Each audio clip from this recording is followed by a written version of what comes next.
दोस्तों, कहानी की शुरुआत होती है निक और उसकी बीवी मैगी से। मैगी को दिल की बीमारी होती है, इसलिए उसे हॉस्पिटल में एडमिट करवाना पड़ता है। अब जब मैगी अस्पताल में है, तो निक को घर और बच्चों की देखभाल करनी होती है। ऐसे में वो एक ऐसा रोबोट खरीदने का सोचता है जो घर का काम संभाल सके। निक जब रोबोट्स देख रहा होता है, तभी उसकी छोटी बेटी वहां से दूर चली जाती है। निक उसे ढूंढ रहा होता है कि तभी एक रोबोट जिसका नाम एलिस है, उस बच्ची को खोजकर निक के पास ले आती है। एलिस एक हाईटेक एआई रोबोट है। निक की बेटी को एलिस काफी पसंद आती है और वो जिद करने लगती है कि यही रोबोट चाहिए। आखिरकार निक एलिस को खरीद लेता है और उसे अपने घर ले आता है। पहुंचते ही एलिस सबसे पहले निक से पूरे परिवार की जानकारी मांगती है। फिर निक उसे पूरा घर दिखाता है और अपनी बेटी को स्कूल छोड़ने चला जाता है। इस बीच एलिस ने घर का सारा काम संभाल लिया होता है। वो मैगी की फोटो देखती है और घर को चमका देती है। जब निक और उसके बच्चे वापस लौटते हैं, तो देखकर दंग रह जाते हैं कि घर एकदम साफ सुथरा है और उनकी फेवरेट डिश भी बनी हुई है। डिनर के वक्त निक का छोटा बेटा रोने लगता है। निक गुस्से में बोल पड़ता है कि तू हमेशा दिमाग खाता है। पास ही खड़ी एलिस ये सब चुपचाप सुन रही होती है। फिर रात में हम देखते हैं कि निक की बेटी आयला किचन में कुकीज निकालने की कोशिश करती है, लेकिन वो गिर जाती है। गनीमत होती है कि एलिस समय रहते उसे बचा लेती है, मगर उसकी जांघ पर कांच लग जाता है। एलिस खुद ही अपने घाव पर पट्टी बांध लेती है। तभी निक आता है और उसे कपड़े देता है पहनने को। वो पूछता है कि क्या चोट रिपेयर करनी पड़ेगी? लेकिन जब एलिस पट्टी हटाती है, तो चोट खुद ब खुद ठीक हो चुकी होती है। निक समझ जाता है कि एलिस कोई आम रोबोट नहीं है, ये तो बहुत ही एडवांस है। अगले दिन निक अपने दोनों बच्चों और एलिस के साथ हॉस्पिटल जाता है मैगी से मिलने। मैगी जब एलिस को देखती है तो हैरान हो जाती है। वो पूछती है, तुम्हें यही रोबोट मिला? निक कहता है, इसे आयला ने चुना है। तभी डॉक्टर आते हैं और बताते हैं कि मैगी के दिल की हालत काफी सीरियस है और उसे हार्ट ट्रांसप्लांट की जरूरत होगी। इसके बाद हमें निक की ऑफिस की झलक दिखाई जाती है, जहां पता चलता है कि अब इंसानों की जगह ज्यादातर जगहों पर एआई रोबोट्स ने ले ली है। निक इस बात से दुखी होता है और अपने बॉस से कहता है कि ऐसा करना सही नहीं है। लेकिन बॉस साफ कह देता है कि कंपनी को खर्चा कम करना है। निक को लगता है कि उसकी नौकरी भी खतरे में पड़ सकती है। थका हारा वो घर लौटता है और अपने काम में लग जाता है। तभी एलिस उसके पास आती है और पूछती है, क्या बात है, तुमने खाना भी ठीक से नहीं खाया? निक उसे अपने ऑफिस की टेंशन बताता है और कहता है, मुझे डर है कि मैं अपनी जॉब खो दूंगा। निक बताता है कि वो पिछले 10 सालों से अपने साथियों के साथ काम कर रहा था, लेकिन अब उनकी जगह रोबोट लेने वाले। पोटोस टी एनमा बोलती है कि ई रोबोट ना तो कभी थकते हैं और ना ही गलती करते हैं। इसके बाद एल्सिन आयला को ब्रश करवाने ले जाती है और अपने मुंह से निकलने वाली यूवी लाइट दिखाती है, जिससे ब्रश की जरूरत ही नहीं पड़ती। फिर एलिस वापस आकर निक के पास बैठ जाती है, जो इस वक्त हॉरर फिल्म देख रहा होता है। एलिस उस मूवी की तारीफ करती है, तो निक मजाक में कहता है, अगर तुम अपनी मेमोरी से ये फिल्म मिटा दो, तो मेरे साथ बैठकर दोबारा देख सकती हो। एलिस कहती है, ऐसा करने के लिए मुझे खुद को रीस्टार्ट करना होगा। निक मान जाता है और उसे रीस्टार्ट कर देता है। इसके बाद दोनों साथ में मूवी देखने लगते हैं। तभी मैगी का कॉल आता है। अगले दिन निक, बच्चे और एलिस फिर से हॉस्पिटल जाते हैं। आज मैगी की सर्जरी होनी थी। ऑन ऑपरेशन से पहले मैगी एलिस से अकेले में बात करती है। वो कहती है, अगर मुझे कुछ हो गया तो तुम निक और बच्चों का ख्याल रखना, चाहे इसके लिए तुम्हें निक के फैसलों के खिलाफ ही क्यों ना जाना पड़े। एलिस उसकी बात बहुत गंभीरता से सुनती है, लेकिन तभी डॉक्टर्स बताते हैं कि जो आदमी हार्ट डोनेट करने वाला था, वो तेज तूफान की वजह से हॉस्पिटल नहीं पहुंच सका।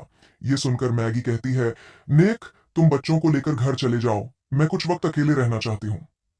निक घर वापस लौट आता है, लेकिन चिंता और गुस्से में शराब पीने लगता है। तभी एलिस वहां आती है और उसे रोकते हुए कहती है, अगर तुम गुस्से में ये सब, क्या ये भी काम करता है? एलिस जवाब देती है, ये सिर्फ एक मशीन है, इसमें कोई फीलिंग्स नहीं होती। इसके बाद एलिस निक को बहकाने की कोशिश करती है, लेकिन निक वहां से उठकर चला जाता है। अगली सुबह निक नोटिस करता है कि घर में लगी फैमिली फोटो से मैगी की तस्वीर गायब है। वो एलिस से पूछता है तो एलिस कहती है, आयला उसे देखकर उदास हो रही थी, इसलिए मैंने हटा दी। इसके बाद निक अपने पुराने दोस्तों से मिलने जाता है, जो पहले उसी के साथ काम करते थे। वहीं मोंटी नाम का एक दोस्त उसे बताता है कि उसका कुछ सामान वर्क साइट पर छूट गया है और वह निक को वहां ले जाता है। वर्क साइट पहुंचने पर मोंटी अचानक निक से एक कंटेनर का कोड पूछता है। निक इनकार करता है, तो मोंटी उसकी बेटी का बर्थ ईयर डाल देता है। और चौंकाने वाली बात यह होती है कि कंटेनर उसी कोड से खुल जाता है। कंटेनर खुलते ही उसमें से एक रोबोट बाहर आता है। मोंटी तुरंत उस रोबोट को तोड़ देता है। इसके बाद वो और उसके साथी निक को पकड़ लेते हैं और वहां मौजूद बाकी सारे रोबोट्स को भी नष्ट कर देते हैं। इसके बाद सीन कट होकर दिखाया जाता है कि निक अपने घर पर नहाने के लिए शावर में है। निक जब बाथरूम से निकलता है तो देखता है कि एलिस ने मैगी के कपड़े पहन रखे हैं। वो हैरानी से पूछता है, तुमने ये कपड़े क्यों पहने? एलिस बड़ी ठंडे अंदाज में जवाब देती है, तुम्हारी बीवी की खुशबू तुम्हारे बेटे को सुकून देती है। निक गुस्से में कहता है, जाओ और कपड़े बदलो। लेकिन एलिस वहीं पर अपने कपड़े उतार देती है और उसे बहकाने की कोशिश करती है। निक उसे रोकने की कोशिश करता है, लेकिन तभी एलिस उसके चेहरे पर हाथ रखकर मैगी की आवाज में बात करने लगती है। निक पूरी तरह कंफ्यूज हो जाता है और फिर वो दोनों बहक जाते हैं। अगली सुबह निक को रात की हरकत पर पछतावा होता है। वो साफ साफ कहता है, कल रात जो हुआ वो बहुत बड़ी गलती थी। अब ऐसा दोबारा नहीं होना चाहिए। एलिस सीधा जवाब देती है, लेकिन तुम तो स्ट्रेस फ्री लग रहे थे। निक को गुस्सा आ जाता है। वो कुछ नहीं कहता और सीधे अपनी बेटी को स्कूल छोड़ने निकल जाता है। फिर वह अपनी वर्क साइट पर पहुंचता है, जहां पहले से पुलिस मौजूद होती है। उसका बॉस सीधा सवाल करता है, कल रात एक कंटेनर तुम्हारे कोर्ट से खोला गया, कुछ पता है तुम्हें? निक सफाई देता है, मेरा कोर्ट मेरी बेटी का जन्मसाल है। बॉस सख्त लहजे में बोलता है, अगर तुम्हें कुछ भी पता है तो बता दो, वरना अंजाम बहुत खराब होंगे। तभी निक को मैगी का फोन आता है। वो खुश होकर बताती है कि उन्हें नया हार्ट मिल गया है और उनकी सर्जरी शुरू हो चुकी है। सर्जरी सक्सेसफुल होती है और मैगी पूरी तरह ठीक हो जाती है। निक उसे घर ले आता है। घर आते ही मैगी अपने बेटे मैक्स को उठाने की कोशिश करती है, लेकिन वो नहीं उठता। तभी एलिस आती है और मैक्स को अपनी गोद में उठा लेती है। ये देखकर मैगी थोड़ी असहज हो जाती है, क्योंकि उसका बच्चा अब किसी और के साथ ज्यादा कंफर्टेबल है। बाद में मैगी एलिस और मैक्स को बाहर घुमाने ले जाती है। वहां एक बच्चा चिल्ला देता है, जिससे मैक्स रोने लगता है। ये देख एलिस उस बच्चे पर गुस्से से चिल्ला पड़ती है। तभी उस बच्चे का एआई रोबोट बोल पड़ता है, मेरे ओनर ने मुझे रीस्टार्ट किया था, अब मैं अपने फैसले खुद लेती हूँ। ये सुनकर मैगी थोड़ा चौंक जाती है। रात को मैगी सबके लिए खाना बनाती है, लेकिन चक्कर खाकर गिर पड़ती है, क्योंकि उसे अभी आराम की जरूरत थी। डिनर के दौरान आयला बोलती है, यह खाना एलिस के खाने से अच्छा है। ये बात एलिस को बिल्कुल पसंद नहीं आती। वो थोड़ी असहज हो जाती है। अगली सुबह मैगी को आयला की चीख सुनाई देती है। वो भागकर नीचे उतरने लगती है, लेकिन सीढ़ियों की टूटी रेलिंग की वजह से फिसल कर गिर जाती है। एलिस दौड़कर आती है और मैगी को उठाकर उसके कमरे में ले जाती है। रात को निक जब घर आता है तो उसे आयला के कमरे से मैगी की आवाज सुनाई देती है। जब वो अंदर जाता है तो देखता है एलिस आयला को स्टोरी सुना रही थी, लेकिन मैगी की आवाज में। निक गुस्से में कहता है, रुको, ये मत करो, मैगी खुद उसे कहानी सुना सकती है। एलिस कहती है, मैगी अभी आराम कर रही है, सीढ़ियों से गिर गई थी। निक हैरानी से पूछता है, लेकिन सीढ़ियां तो तुमने ठीक की थी ना? एलिस बिना झिझक कहती है, मैं फिर से ठीक कर दूंगी। फिर निक मैगी को कमरे से उठाकर अपने साथ ले जाता है। निक मैगी को गार्डन में ले जाता है। वहां उसने कैंडल लाइट डिनर प्लान कर रखा था। पूरा माहौल बड़ा रोमांटिक था। मैगी बाहर से तो मुस्कुरा रही थी, लेकिन अंदर ही अंदर वो जल रही थी। बाद में जब दोनों अपने कमरे में जरूरी काम कर रहे होते हैं, तभी एलिस दरवाजा खटखटाती है। वो कहती है, आयला तुम्हें बुला रही है। निक बाहर आता है तो देखता है मोंटी दरवाजे पर खड़ा है। मोंटी दुखी मन से कहता है, मेरी बीवी मुझे छोड़ गई, पैसे भी नहीं हैं और किसी ने पुलिस को मेरा नाम भी दे दिया है। उसे शक होता है कि निक ने ही उसकी शिकायत की है। इस बात पर दोनों में बहस हो जाती है और गुस्से में मोंटी निक को पीटने लगता है।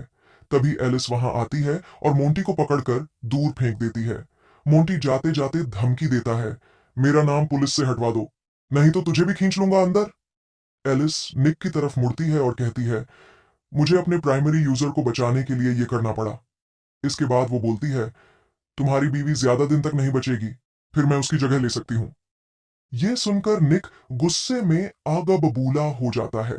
वो चिल्लाता है, तू कभी भी मैगी की जगह नहीं ले सकती। इसके बाद वह सीधा मैगी के पास चला जाता है और उसके पास लेट जाता है। उधर मोंटी परेशान बैठा होता है।